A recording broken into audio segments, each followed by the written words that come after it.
کسی مسلمان کو، کسی کو بھی انسانیت میں ناحق قتل مت کرو۔ کیا ہم 100 روپے پہ بندہ مرنے والی قوم نہیں ہے؟ روزمرہ معاملات میں آپ خبریں دیکھتے نہیں ہیں؟ بھائی نے بھائی کو مار دیا، بیٹوں نے باپ کو مار دیا، ایک نے دوسرے کو مار دیا۔ معاملات کیا ہیں؟ کنال 5 مرلے 10 مرلے کے زمین کے حصے میں ہم پوری خاندان کو مار دیتے ہیں۔ ہم چند موبائل فون اور چند ٹکوں کے پیسوں کے لیے گاڑیوں سے لوگوں کو اتار کے مارنے والے نہیں ہیں۔ پھر نبی کریم صلی اللہ علیہ وآلہ وسلم کا فرمان ہے کہ میں پوری دنیا کے لیے رحمت بنا کر بھیجا گیا ہوں۔ اس میں انہوں نے صلح رحمی کا حکم دیا کہ آپ صلح رحمی سے پیش آئیں، ایک دوسرے کے ساتھ اچھے اخلاق کے ساتھ پیش آئیں، اپنے اخلاقیات کو اعلیٰ درجے کا رکھیں۔ اگر کوئی آپ سے زیادتی کرتا ہے آپ اس کو معاف کر دیں، اگر کوئی آپ کے ساتھ ظلم کرتا ہے آپ اس کو معاف کر دیں۔ کیا ہم کرتے ہیں؟ ہم تو بہت بڑے فن خان، ترم خان، خیرت مند بنتے ہیں، اور ایک بندہ اگر کرتا ہے ہم 10 سال تو ایک چھوٹی سی چیز کے اوپر دشمنیاں نبھاتے ہیں۔ نبی کریم صلی اللہ علیہ وسلم نے فرمایا کہ میری امت کی اتنی اہمیت ہے جس کے لیے انبیاء نے یہ طلب کی ہے کہ کاش کہ ہم اگر امت محمدی میں ہوتے۔ تو آج ہم دیکھیں امت محمدی کی کیا حالت ہے۔ دنیا کے اندر 2.3 بلین مسلمز ہیں and the second largest religion in the world. حالت دیکھیں آپ، 2.3 billion Muslims are existing in the all over the world۔ اب حالت دیکھیں اپنی، پستی کا شکار ہے۔ کیوں کہ ہمارے اندر وہ سب چیزیں جو نبی کریم صلی اللہ علیہ وسلم نے حکم دیا تھا وہ نہیں ہے، ہم اس کے مخالف چلتے ہیں۔ ہم نعوذ باللہ اللہ اور نبی کے قانون سے انحراف کرتے ہوئے ہم نے اعلان جنگ کیا ہوا ہے، ہماری ذاتی زندگیوں سے لے کر اجتماعی زندگیوں تک۔ پھر ہم کہتے ہیں ہم عاشق رسول ہیں۔ یہاں میں ایک گزارش کرنا چاہتا ہوں، میں آپ کو ایک ذاتی ایکسپیرینس بتا رہا ہوں۔ میں یہاں پہ راول پنڈی میں آج سے 8-10 سال پہلے ایک بازار سے گزر رہا تھا، وہاں پہ گولڈ کی جیولریز کی مارکیٹ ہے، تو اس کے اندر ایک اسٹیچو کھڑے ہوتے ہیں جس میں انہوں نے ڈیزائن لگایا ہوتا ہے۔ وہ اسٹیچو جو ہے وہ ننگا لگا ہوا تھا شیشے کے پیچھے۔ اچھا میں ویسے چلتے ہوئے میں اس کے پاس گیا تو اندر 2-3 بندے بیٹھے تھے، اس اسٹیچو نیچے ننگے لگے ہوئے تھے اور اس کے اوپر لکھا ہوا تھا ہم عاشق رسول ہیں اور نبی کی شان میں جان بھی قربان ہے۔ وہ ایک بینر لگا ہوا تھا، نیچے وہ لگے ہوئے تھے۔ تو مجھے نا عجیب سا لگا، تو میں اندر گیا، میں نے کہا بھائی اگر آپ ناراض نہ ہو تو گستاخی نہ ہو تو میں ایک سوال پوچھ سکتا ہوں؟ تو انہوں نے کہا جی بالکل فرمائیں آپ۔ تو میں نے کہا سر مجھے ایک چیز نظر آئی ہے تو مجھے بڑا عجیب لگا، تو میں نے کہا آپ سے پوچھ لوں۔ تو میں نے ان سے پوچھا کہ سر اوپر آپ نے بینر لگایا ہوا ہے کہ نبی کی شان میں جان بھی قربان ہے، اور نیچے آپ نے ننگی لڑکیوں کی اسٹیچو کھڑے کیے ہوئے ہیں، اس پہ کپڑا تو لگا دیں کم از کم۔ تو انہوں نے مجھے جواب پتہ کیا دیا، انہوں نے کہا سر ہم ناراض بالکل نہیں ہوئے، اصل میں ہم نے یہ اس لیے لگایا ہوا ہے کہ یہاں سے ابھی جلوس گزرنا ہے، پھر لوگ پتھر مارتے ہیں۔ سو یہ جو جتنے ہم ایکٹیویٹی کر رہے ہیں یہ کیا مطلب یہ کیا ہے؟ مطلب ہم کس کو ہم دھوکہ دے رہے ہیں، کس کو ہم بیوقوف بنا رہے ہیں؟ یہ ہم اپنے آپ کو دھوکہ دے رہے ہیں، کسی کو نہیں دے رہے ہیں۔ ٹھیک ہے، اب اس کی کہانی کیا ہے کہ یہ ہم اس کو کر کے بس ہم تسلی میں ہو جائیں گے۔ آج ہم نے عید میلاد النبی بھی بنا دی، اچھی بات ہے، منانا چاہیے، مجھے کسی پر کوئی اعتراض نہیں ہے، لیکن ہمارا کنسپٹ کیا ہے؟ ہم نے آج عید میلاد النبی بنا دی، جھنڈے لگا دیے، لائٹنگ لگا دی گھروں کے اوپر، ہم نے مٹھائیاں تقسیم کر دی، سویٹ بنا دیا، تقسیم کر دیا، اس کے بعد رات کو 3 بجے سوئیں گے، نہ نمازیں ہوں گی، نہ حلال کا ہوگا نہ حرام کا تمیز ہوگی۔ ہم کہیں بڑی زبردست کی میلاد منائی ہے یار، بس ہم ابھی ڈائریکٹلی سرٹیفائڈ جنتی ہو گئے ہیں۔ سر ایسا نہیں ہے، اس کے اوپر بہت کام ہوا ہے، اس کے اوپر بڑی محنت ہوئی ہے، اور یہ ایکٹیویٹیز، یہ ایونٹس جو ہمارے معاشرے کے اندر مرج کی گئی ہیں، چاہے وہ کسی بھی صورت میں ہوں، اس کے اوپر بڑی محنت ہوئی ہے۔ یہ ایک بہت بڑی سازش ہے کہ ہمیں اصل راستے سے ہٹا کر ہمیں ایک ایسی شارٹ کٹ آرٹیفیشل راستے بتائے گئے ہیں کہ ہم یہ سمجھ گئے ہیں کہ اگر ہم باقی کچھ بھی نہ کریں، کچھ بھی زندگی میں نہ کریں، ہم بس درباروں پہ چلے جائیں، وہاں پہ جا کے جو ہے نا وہ دے دیں، وہاں پہ جو پیسے شیسے دیتے ہیں وہ دے دیں تو ہم جنتی ہو جائیں گے۔ ہم جو ہے نا کسی جگہ پہ عید میلاد منا دیں بس ہم جنتی ہو جائیں گے. سر نیتوں پہ اللہ ڈیپینڈ کرتا ہے, مجھے کسی کی نیتوں پہ اعتراض نہیں ہے. میں ایک آل اوور یہ بات کر رہا ہوں کہ ہمیں ہمارے کنسپٹ میں یہ ڈال دیا گیا ہے کہ جی آپ شارٹ کٹ ڈھونڈیں اور آپ کو ملے گا. سر ایسا نہیں ہے, بالکل نہیں ہے.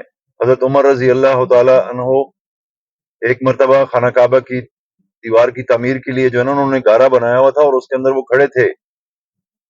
تو وہاں پر جو ہے نا, میں آپ کو شارٹ کٹ سٹوری بتاتا ہوں, بہت لمبی ہے. وہ کھڑے تھے کہ ایک کفار کی جو ہے نا وہ دوشیزہ ینگ آتی ہیں اور ان کے ساتھ ان کے لیے 3 گفٹ لاتی ہیں, اور وہ انہوں نے فیصلہ کیا جی ہم مسلمانوں سے دوستی کا ہاتھ بڑھانا چاہتے ہیں.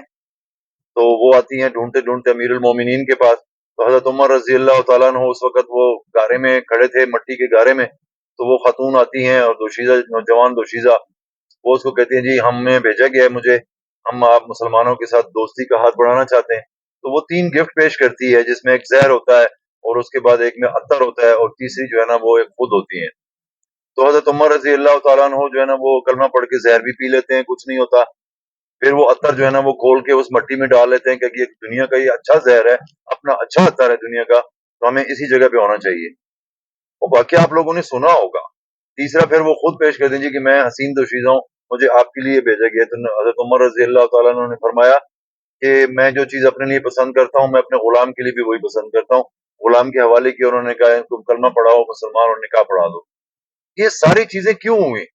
جب کفار نے یہ دیکھا اور اس نتیجے پر پہنچے, اس ریزلٹ پر پہنچے کہ ہم مسلمانوں کے ساتھ جنگ نہیں لڑ سکتے, چاہے وہ 313 ہوں 3000 ہوں جتنے بھی ہوں, ہم ان کے ساتھ جنگ نہیں لڑ سکتے.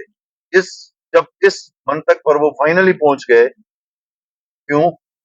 تو انہوں نے کہا کہ اس کی ریزن کیا ہے. پھر اس پہ ریسرچ ہوئی کہ یار یہ 300 ہوں پھر بھی یہ فاتح ہوتے ہیں, یہ 3000 ہوں پھر بھی یہ فاتح ہوتے ہیں. مطلب یہ ایک ایسی عجیب قوم ہے کہ ان کے اندر کون سی ایسی خاصیت ہے. ان کے پاس جدید ٹیکنالوجی بھی اس وقت کے دور کے مطابق نہیں ہے, اس وقت کے دور کے مطابق ان کے پاس وہ چیزیں نہیں تھی جو کفار بھی اس وقت جدید چیزوں سے لیس تھے.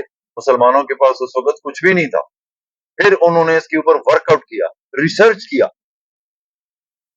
پھر کیا نتیجہ خاص گیا؟ ایک ہی حل ہے, ایک حل ہے دوستو. وہ حل کیا تھا کہ مسلمانوں کو اعمال سے ہٹا دو, مسلمانوں کو اعمال سے ہٹا دیں تو یہ فارغ ہے. پھر انہوں نے اس کے اوپر کام شروع کیا. سٹارٹ انہوں نے حضرت عمر رضی اللہ تعالیٰ عنہ سے لیا کہ ہم دوستی کا ہاتھ بڑھانا چاہتے ہیں. تحفے طائف بھیجے کہ جی یہ زہر بڑا جدید زہر ہے, اس کو نیزوں پہ لگائیں گے, ہمارے ساتھ ہے تو آپ بھی رکھیں, تو یہ جو ہے نا جب جنگ ہوگی تو یہ ہوگا تو وہ ہوگا. حضرت عمر رضی اللہ تعالیٰ عنہ نے کیا فرمایا؟ انہوں نے کہا مجھے تو میرے نبی نے بتایا کہ میری زندگی اور جان میرے رب کے ہاتھ میں ہے. میں لیٹ می ٹیسٹ کہ میں زہر چیک کروں کہ اگر میری زندگی زہر میں ہے تو مجھے زندگی چاہیے نہیں.